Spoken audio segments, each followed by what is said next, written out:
charge à force du progrès. Toyembi tribalisme. Oh tribalisme. Bikolo nyonso tozala na bomoko. Bikolo nyonso tozala na bomoko. Totonga mboka elongo na bachi. Totonga mboka elongo na bachi. Okise kabuya. Kabuya abo imbekisa. Totonga mboka. Vous êtes tous de la présidence et de la République, porte-parole, directeur de la presse présidentielle, directeur de la communication, communicateur.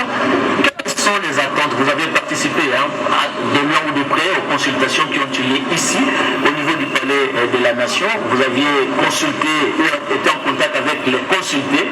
Quelles sont les attentes de la population pour que le président de la République satisfasse à leurs préoccupations?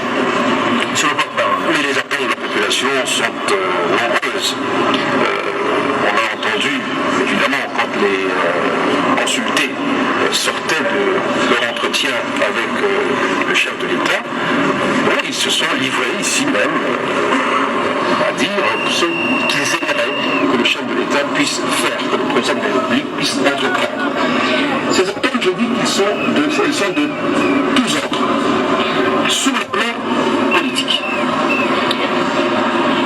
les personnes qui ont été consultées par le président de la République se sont rendues compte qu'il y avait une marche quantique au sein de la coalition, que les deux protagonistes principaux de cette coalition ne semblaient pas regarder dans la même direction.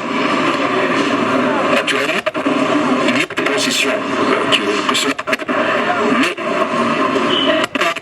il faut effectivement, je dirais, on ne fait pas des omelettes sans casser les œufs. Ces attentes étaient d'ordre économique. Ces attentes étaient d'ordre social. Ces attentes touchaient également la scolarisation des enfants, l'éducation. Donc c'était des attentes de tous ordres.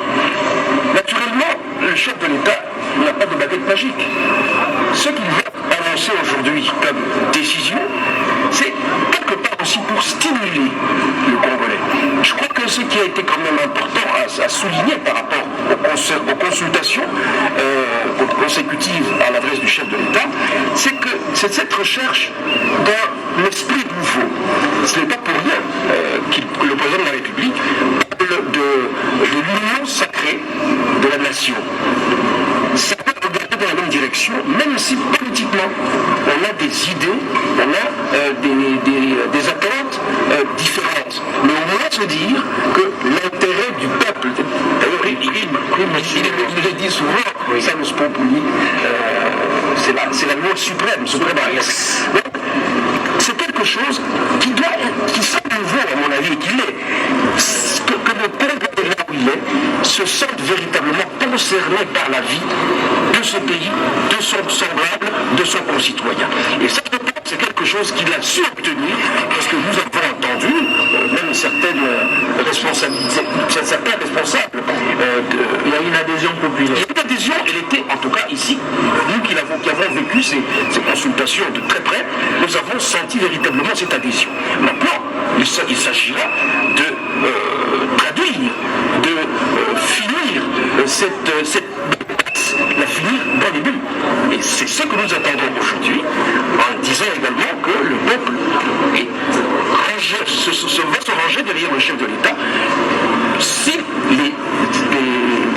ce qu'il attend du chef de l'État va dans le sens de ses attentes à lui, ce public-là, ce peuple-là. Moi, je pense que le chef de l'État est tout à fait conscient de ça.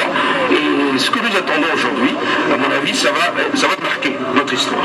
Monsieur Jean-Pierre, restons dans le domaine politique. Le porte-parole venait tout à l'heure le dire. Au regard de cette divergence, combien flagrante